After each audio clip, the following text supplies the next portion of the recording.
Então, a gente estava falando sobre regionalizações do Brasil e estava falando sobre a regionalização do IBGE, das macro-regiões. Alguém lembra qual a diferença entre região e regionalização? Vixe, Maria. Regionalização é o processo que se dá para formar as regiões, não? Certo. Então, a regionalização é a divisão do espaço, do território em regiões. E cada região é uma parte de um todo que possui características próprias que a distinguem das outras regiões. Que características seriam essas? Políticas, sociais, Culturais, físicas, Econômicas. Culturais. Pronto, perfeito. Características sociais e naturais que definem. E toda regionalização ela tem por base um critério ou mais. Ou seja, não tem como eu dividir um território se eu não estabeleço um critério para dividir aquele território. Então, eu vou dividir a sala de vocês conforme o critério de quê? De sexo. O critério de idade. O critério de altura. Sempre que eu vou dividir um espaço em regiões, eu tenho que tomar por base algum critério ou mais de um critério. Depende do que eu quero dividir, como eu quero demonstrar aquilo ali. Aí a gente viu que a primeira forma de dividir o território brasileiro, não oficial, foi uma forma não oficial. A primeira regionalização do Brasil surgiu em 1913 com um professor de geografia chamado Delgado de Carvalho. Ele era autor de livro didático e ele fez essa divisão aqui que está aparecendo para vocês, dividindo o Brasil em 5 porções do espaço, visando fins didáticos. Era para aulas, para livros, enfim. Não era uma divisão oficial.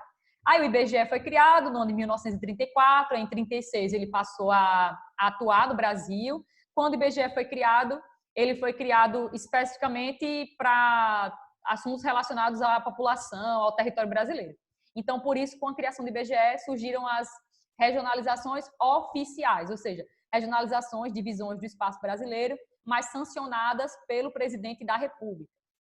E a primeira divisão do espaço territorial brasileiro, feita pelo IBGE, divide o Brasil em 5 regiões, foi feita em 1942.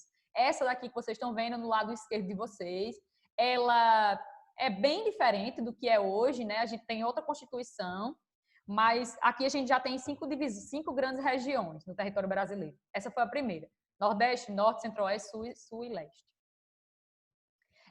Outra coisa, o critério que o IBGE utilizou nessa primeira classificação aqui, nas primeiras classificações do IBGE, a gente vai ver que ele vai utilizar critérios físicos, ou seja, critérios como clima, vegetação, relevo, hidrografia. Por quê? Porque se considerava na época que critérios físicos, eles eram critérios mais duradouros, ou seja, os aspectos do físico eram aspectos que demoravam a ser modificados, não são como os aspectos sociais. Então, de início, nessas primeiras regionalizações do IBGE, ele vai levar em consideração os critérios físicos.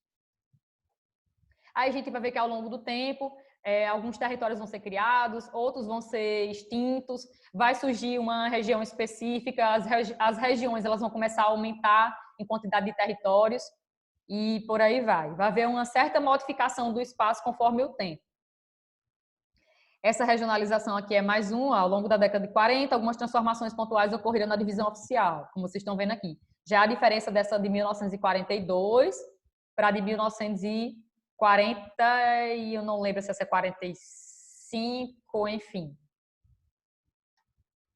Aí, mais uma transformação. Na década de 60, a gente sabe que vai ser criada, a capital do Brasil vai ser modificada, né? Passa a ser em Brasília. Brasília é uma cidade planejada, foi construída exatamente para isso, né? Para ser o nosso Distrito Federal. E o Brasil, Letícia ou Isadora Lohane está entrando agora. Deixa eu colocar a presença dela. Isadora Lohane, número 13.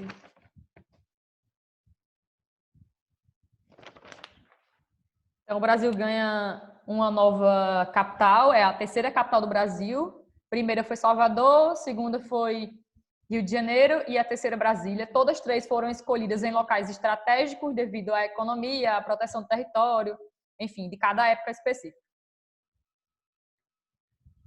Aí sim, onde era o Distrito Federal aqui nesse mapa, se tornou um estado, chamado Estado da Guanabara, que passou a existir com a criação de Brasília. O local antigo, que era a nossa capital, em Rio de Janeiro, virou um estado. E em 75 deixou de ser estado e passou a ser um município do Rio de Janeiro.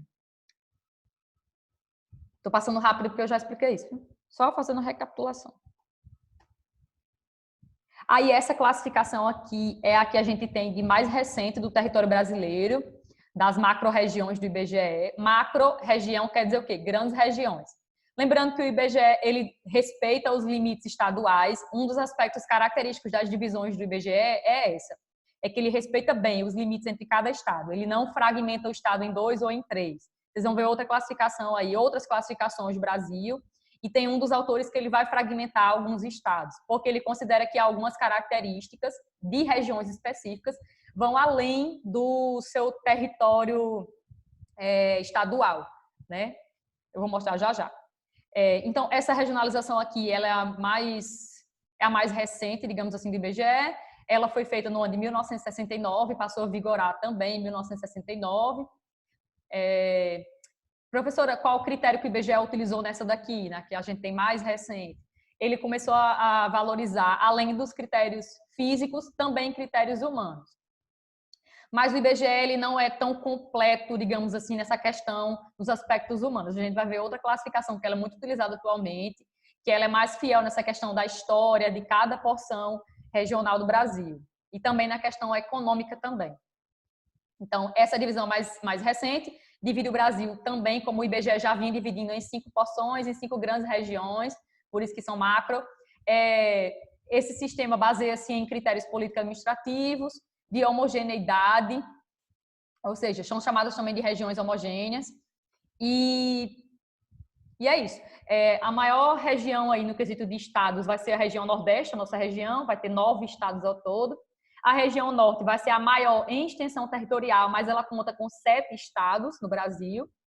Aí a gente tem 2 regiões que só tem 3 estados, que é o Centro-Oeste e a região Sul. Mais detalhe, a região Centro-Oeste ela conta com 4 unidades administrativas, porque ela, dentro dela, né, dentro do estado do Goiás, por exemplo, tem uma unidade federativa, que é o DF, Brasília. E a gente tem a região Sudeste, que é a região mais rica, né? O maior PIB brasileiro é dessa região, o maior número de indústrias é dessa região, o maior número de pessoas, aglomeramento de pessoas, né? De grandes metrópoles brasileiras se concentram nessa região, que engloba São Paulo, Rio de Janeiro, Espírito Santo e Minas Gerais. O que mais? Aí aqui tá falando um pouquinho tipo, do que aconteceu, né? No decorrer do tempo. Em 77, o Mato Grosso foi dividido. Aí fala também que houve a divisão do Goiás. O Goiás era tudo isso aqui que abrange o Tocantins e Goiás, e aí foi dividido.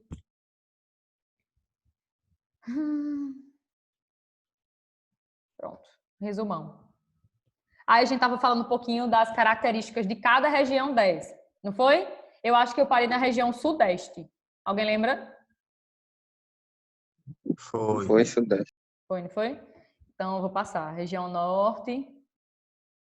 Essa é uma das regiões com menor densidade demográfica do Brasil.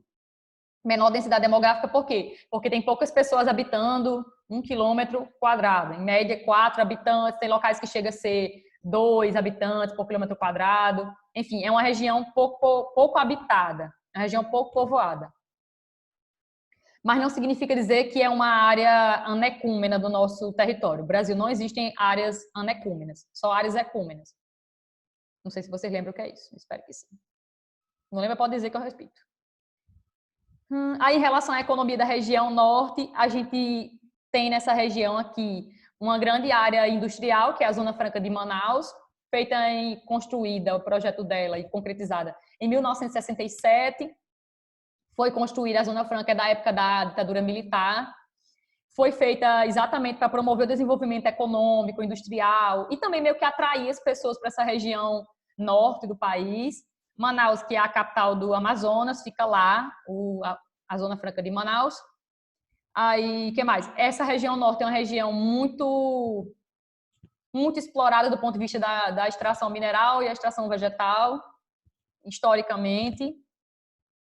Tem até uma região atualmente que é chamada de Arco de Fogo, que é a região de Rondônia, Pará e Tocantins. É isso, estou resumindo. Aí a gente falou um pouquinho sobre o Nordeste, que é a nossa região, é a que possui o maior número de estados. A gente falou também que o Nordeste, toda essa faixa aí de terra que está com essa lista vermelha, ela é de predominância do clima semiárido. E dentro do clima semiárido, a vegetação, o bioma predominante aí é a caatinga. As espécies da caatinga são espécies adaptadas ao clima semiárido, quente e seco, com baixa pluviosidade.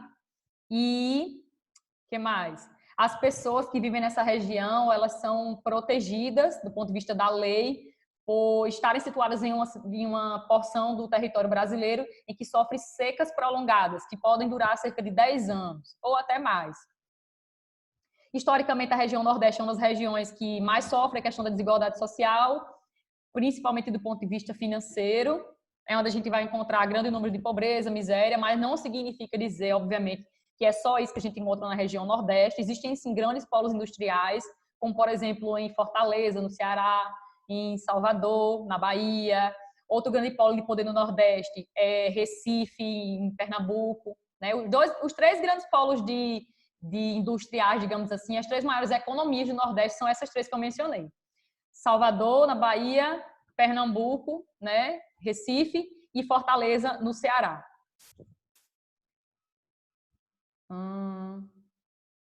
Que mais? Vou passar. Aí, região Centro-Oeste. A região Centro-Oeste, ela é marcada pelo quê? Hoje em dia. Ela é uma região muito habitada. Não. Não é uma região muito habitada, mas é a segunda região mais extensa do nosso país. Conta com 4 unidades federativas, 3 estados e o DF. Caracteriza-se por ser a região menos populosa do nosso país, ou seja, que tem menos pessoas habitando. Possui um clima tropical típico, também chamado de clima tropical continental. Esse tipo de clima dessa região aí, que abrange o Cerrado brasileiro, né, uma parte do Pantanal. O clima tropical típico tem 2 estações do ano bem definidas. Então, tipo, toda essa fronteira agrícola que existe aí de grãos é comandada por esse ciclo das estações do ano lá. Eles têm um verão bem chuvoso e eles têm um inverno seco. Então, eles são adaptados, a economia dessa região é totalmente adaptada ao clima tropical típico, tropical continental. Sim, aí é uma área que vai abranger 2 biomas brasileiros, o Cerrado brasileiro e o Pantanal. Nas últimas décadas, é uma região que vem sofrendo um aumento expressivo de sua população. Esse aumento expressivo da população é em decorrência das atividades econômicas, principalmente, que vêm sendo desenvolvidas na região Centro-Oeste. Principalmente a expansão da fronteira agrícola no quesito da produção de grãos. Desempenham um forte setor da economia brasileira até o momento atual. Desde o finalzinho do século XX até o momento atual. Aí, tinha parado na região Sudeste. O que vocês sabem sobre a região Sudeste? É formada por 4 estados, desempenha o quê? Mais populosa, ou seja, não tem mais gente habitando. É dentro da região Sudeste que a gente vai encontrar a única megacidade brasileira. O que é uma megacidade? É uma cidade que possui 10 milhões, pelo menos a partir de 10 milhões de pessoas. A gente só tem uma cidade no Brasil que é megacidade, que é... Me chuta. Que é São Paulo. São Paulo.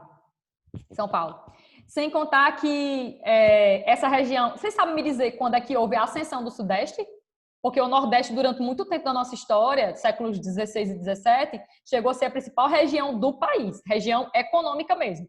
Quando é que o Sudeste despontou, como a principal região brasileira, do ponto de vista financeiro? Quando começou a ser plantado o café, no tempo do café, né? Nos anos 50? Século XIX? Só no século XIX? Região Sudeste? Não foi com a abertura das importações que começou o grande desenvolvimento, não? Com a indústria, você quer dizer? Sim. Com a industrialização? Ok. Não foi por causa do Porto de Santos, essas outras coisas, não?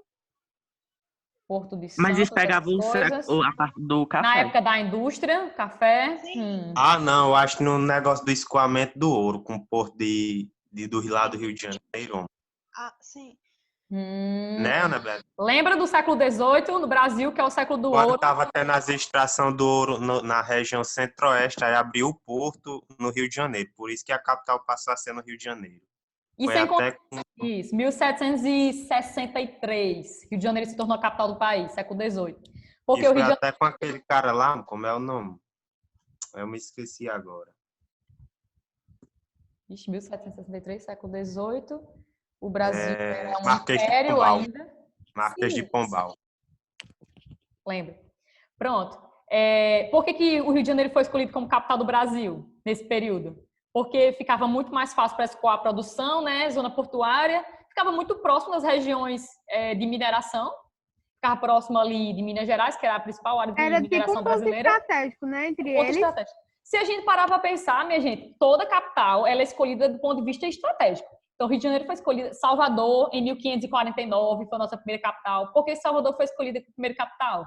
Ela ficava justamente entre as duas capitanias hereditárias mais rentáveis, Pernambuco e... Alguém lembra outra? São Vicente. São Vicente. Ficava no centro, então, tipo, ficava muito mais fácil de você administrar. Foi escolhido um governador geral e tornaram Salvador a primeira capital do país. Já na época do Rio de Janeiro, século XVIII, era justamente por causa dessa produção da mineração brasileira. Então, lá no século XVIII, a gente já pode dizer que estava ocorrendo já uma mudança significativa de polo da economia brasileira. O Nordeste ele vai começar a entrar em decadência, a produção de açúcar vai entrar em decadência, porque a cana-de-açúcar ela vai começar a ser fabricada em outros locais no mundo, principalmente naquelas ilhas lá do Caribe, naqueles países ali do Caribe, e vai haver um declínio das atividades econômicas que existiam no Nordeste e a ascensão, consequentemente, da região Sudeste. Com o café no século XIX e com a industrialização no final do século XIX e início do século XX, a gente vai ver que o Sudeste realmente vai dominar essa questão financeira do Brasil. Mas lembrando que o Nordeste já foi, sim, a principal região do país, nos séculos XVI e XVII. O que mais? Aí, sim, atualmente possui o maior PIB do Brasil, essa região Sudeste, PIB, Produto Interno Bruto, ou seja, a maior parte das riquezas que o nosso país ele produz internamente, seja de bens ou de serviços, são coisas que são produzidas nessa região, né, entre Minas, Espírito Santo, São Paulo e Rio de Janeiro. Possui o maior PIB, bem como as duas maiores cidades mais populosas do país, que são São Paulo e Rio de Janeiro. Rio de Janeiro ainda não é considerado uma megacidade, mas muitos livros didáticos trabalham com o Rio de Janeiro como sendo uma metrópole global. Por quê? Porque ela exerce um poder de influência global. Mas a gente tem, o IBGE divide o Brasil conforme numa hierarquia de cidades. Eles colocam o São Paulo como uma grande metrópole nacional e bota duas metrópoles abaixo de São Paulo com metrópoles nacionais, que seria Rio de Janeiro e Brasília. Então, a principal cidade realmente do Brasil é São Paulo ainda, continua sendo São Paulo. Sim, consequentemente, essa região sudeste é a região mais rica? É. A região mais populosa? É. Mas, consequentemente, é uma região que abriga um maior número também de problemas, um grande número de problemas. Que problemas, professora? Problemas sociais, problemas ligados ao meio ambiente, né? Enfim, problemas diversos, principalmente os problemas relacionados à sociedade, como desigualdade social, é onde a gente vai encontrar um grande número de formação de favelas, problemas relacionados a saneamento básico, água potável, pessoas sem acesso às condições mínimas de sobrevivência, pessoas que não estão, de certa forma, conectadas, inseridas na globalização. Vocês viram, só um apêndice, vocês viram a quantidade de pessoas desse auxílio emergencial que o governo está promovendo, que não tem noção de como vai receber, porque não tem celular, porque não conhece ninguém que possa fazer o auxílio, solicitar não, para que possa, como é que eu posso dizer, obter o aplicativo do Caixa Tem, que eles conseguem baixar, enfim. Muita gente está desnorteada, não sabe o que fazer porque não tem condições. E a maior parte dessas pessoas, bem humildes, bem carentes, a gente vai encontrar nessa região. O que vocês sabem sobre a região... Opa! Eu disse a mesma coisa, foi? Foi. Região... Aqui é para ser sul, viu? Eu troquei, eu errei. Região sul. O que vocês sabem sobre a região sul do país?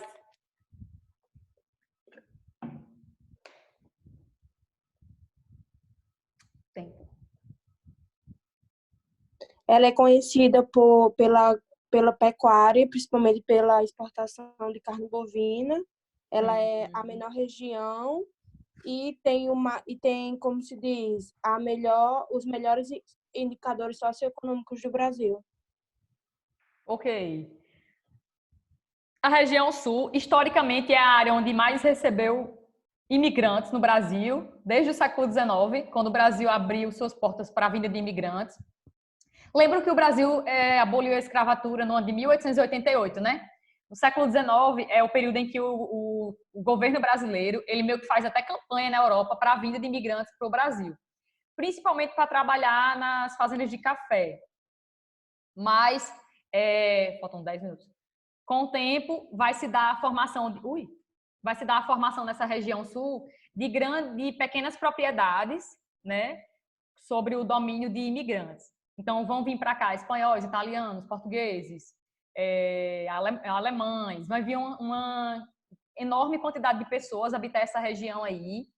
E, de início, além de ser uma região eles vinham para cá para trabalhar nessas fazendas, mas eles vinham também porque o governo brasileiro tinha muito medo de outros povos invadirem essa região sul do país, porque não era tão habitada, não era tão povoada. Então, eles também tinham esse objetivo de povoar essa região aí.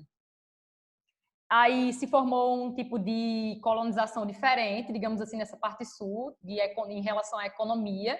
Se formaram em pequenas propriedades rurais, onde se praticava de início uma policultura e a criação de animais.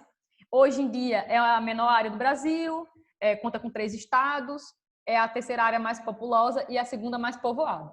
E a gente sabe que também, em relação à economia, digamos que é uma das regiões mais importantes para o nosso país. É caracterizada pelo clima subtropical. Clima subtropical por quê? Porque está aqui, a maior parte da região sul está abaixo do Trópico de Capricórnio, né? É uma área subtropical, por quê? Porque está entre a área tropical e uma área temperada. É o início da zona temperada do sul, onde a gente tem as 4 estações do ano bem definidas. É caracterizada pelas matas dos pinhais, com as suas árvores aciculifoliadas em forma de agulhas, e pela agricultura desenvolvida e diversificada. Não é só uma agricultura simples, hoje em dia é uma agricultura altamente mecanizada e modernizada, essa agricultura da parte sul do Brasil. Organização política administrativa brasileira. Professora, existe alguma tentativa de criação de Estado no Brasil, de novos Estados? Existem várias tentativas de criação de Estados. Aqui, o livro de vocês deu alguns exemplos, né? Como, por exemplo, já teve até uma votação aqui. Deixa eu ver se eu coloquei. Não lembro qual foi o ano. Aqui, ó, 2011. No ano de 2011, ocorreu no estado do Pará, na região norte, uma consulta popular, um plebiscito, uma votação, na qual foi proposta a divisão do estado do Pará em 3 partes: Pará, Carajás e Tapajós, que seria esse aqui, ó, que a gente está vendo aqui no mapa. Tapajós, os Carajás e o Pará, divisão entre três porções. Professora, deu certo essa votação? Não, eles não decidiram dividir, permaneceu sendo totalmente o estado do Pará. Mas existem várias tentativas de divisões ainda territoriais. Significa dizer o seguinte, que o mapa do Brasil, o mapa político brasileiro, não é um mapa eternizado, acabado, concretizado. Significa dizer que esse mapa aí, futuramente, ele pode ser modificado, né? E, consequentemente, vai ser modificado. Porque como a sociedade está em constante transformação, seja transformação social, política, econômica, então o mapa ele é modificado da mesma forma. Existem no Brasil cerca de 5.565 municípios, ou seja, todo o território brasileiro é dividido. A gente sabe que ele é dividido em 26 estados e um distrito federal, com a capital em Brasília, mas além disso aí ele é dividido em 5.565 municípios. A sede do governo central brasileiro fica na capital, a sede política, Brasília. É onde vai ficar o nosso chefe maior do poder executivo, o presidente da República, o chefe do executivo, aí tem o legislativo e o judiciário, representantes dos 3 poderes. Os estados são as unidades de maior hierarquia que abrigam a capital, sede do governo. Cada estado tem um governo, a gente sabe disso, que é eleito pelo povo. e os municípios que formam as unidades de menor hierarquia no país. E cada município tem um prefeito que rege sobre aquele território local. Existem também os distritos, geralmente alguns municípios são divididos em distritos, tipo, o Caicó é dividido em distritos, né? Tem o distrito da Palma, o distrito de Lajinhas, que fazem parte territorialmente do município de Caicó, não da faixa urbana. Cadê? Atualmente, no Congresso Nacional, existem 13 propostas de criação de novas unidades, e eu já falei desse 2011, aí vamos para cá. Observem esse dado aqui. Famílias atendidas pelo Bolsa Família, de 2005 a 2007. O dado é desatualizado, mas reflete um pouquinho a realidade do nosso país. A maior quantidade de pessoas que são atendidas pelo programa Bolsa Família, de 2007, o dado mais recente que a gente tem, é a região Nordeste. Esse programa ele é destinado a famílias carentes, a pessoas carentes, que não têm tantas condições para sobreviver, né? Enfim. Então, a gente percebe que a região que tem mais pessoas carentes, ou pelo menos que o programa ele abrange mais, é a região Nordeste, seguida pela região Sudeste. E lembrando que a região Sudeste é a região mais habitada, né? Então, para vocês verem. Deixa eu colocar isso por aqui. Já ouviram falar em índice de Gini? Índice de Gini? Já! O que é o índice de Gini, gata? Ai, eu adoro! Ele é que nem o IDH, só que é em ordem contrária, que o IDH, quanto mais perto de 1, o índice de desenvolvimento humano do país não tem melhor. tantas coisas. O índice, o padrão de vida é melhor. Justamente, aí o índice de Gini é em relação à desigualdade salarial existente no país. Quanto mais perto de zero, significa que o país tem uma desigualdade muito grande. E o Brasil, se eu não me engano... Não, peraí. Quanto mais perto de 1, o Brasil... eu tô me trocando, mas eu sei o que é. Mas você falou certo. Tá certo? Tá. Quanto mais perto de 0, você disse que é o contrário do IDH. No IDH, quanto mais próximo de 1, é um índice que varia de 0 a 1. Não é de 0 a 1, todos dois. No IDH, quanto mais próximo de 1, maior é o padrão de vida daquele país, daquela localidade. Pronto, tá certo. Já no índice de Gini, quanto mais próximo de 0, no caso é o contrário. No índice de Gini, quanto mais próximo de 0, maior é o nível de igualdade salarial, de renda das pessoas daquele país. Significa dizer que não tem tanta desigualdade financeira, social entre as pessoas, quanto mais próximo de 0. Aí o Brasil é simplesmente uma das maiores desigualdades financeiras do mundo, né? Ele tem um dos piores indicadores de Gini do mundo. Esse dado aqui está desatualizado, mas o nosso índice de Gini é 0,500 e alguma coisa. Já está perto, eu vi o último dado, de que estava perto já de 0,6, já estava próximo. Ou seja, significa dizer que quanto mais próximo de 1, maior é a desigualdade naquele país em relação à renda. Significa dizer que, mais ou menos isso aqui que eu coloquei, os 10% mais ricos do nosso país ficam com 51% da renda nacional. Diga aí, só 10% das pessoas mais ricas ficam basicamente com mais da metade da renda nacional. E saiu um estudo recentemente que diz que o Brasil só perde para o Catar em quesito de concentração de renda. É o segundo país que concentra a maior renda do mundo. Só fica atrás do Catar, aquele paizinho que vai sediar a próxima Copa do Mundo, né? Se for ter. Enfim. O rendimento médio mensal familiar per capita desses 10% mais rico era 17 vezes maior do que os 40% mais pobres. Só um pouquinho da desigualdade brasileira. Cerca de 90% da população brasileira se apropria de somente 25% da renda nacional. Olha aí, 90% de todo o Brasil só se apropria de quase 25% da economia. A região Sudeste responde por 56,8% do PIB nacional. Eu já falei anteriormente que a região Sudeste é a região mais rica, mais desenvolvida. Olha aí. Ana Beatriz, Oi. se o país está em transição, o índice de Gini pode alterar devido à transição do país? Transição do ponto de vista político, quer dizer? Ou econômico? Não, econômico, porque assim, não, é político. Quando Ou saem do capitalismo para o socialismo?